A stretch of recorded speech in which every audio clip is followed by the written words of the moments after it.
যে আমাদের তিনজনকে এই জগতে অজর অমর করে দিন। তখন ভগবান ব্রহ্মা বললেন, এই জগতে দেবতা ছাড়া অমর কেউ হয়ে থাকতে পারে না, অজর কেউ হয়ে থাকতে পারে না।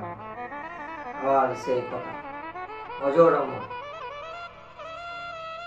জগতে জন্ম নিলে মৃত্যুবরণ অবশ্যই হবে। মৃত্যুবরণ করার আগে ভগবানকে ডেকে নিয়ে মৃত্যু হোক, ভগবানকে ডেকে নিয়ে মৃত্যু হোক। হৃদয়ে ভগবান শিব থাক, সব পাপ ধুয়ে যাক।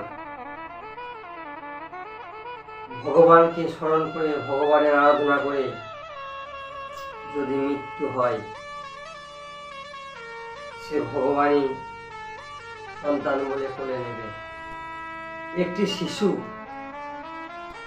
তিনি যদি কাঁদেন তাহলে কে কোলে নেবে?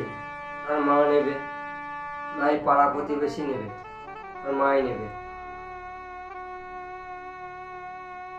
মানুষ যতই পাপ করুক, ভগবানের কাছে গেলেই সন্তান বলে ভগবান কাছে টেনে নেবে।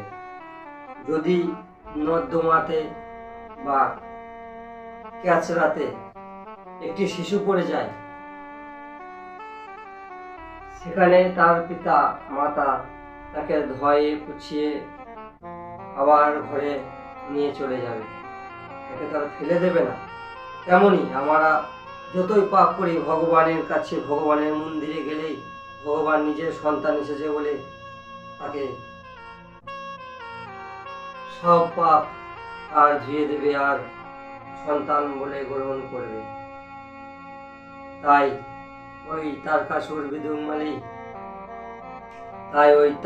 বিদুমালি কমলাক্ষ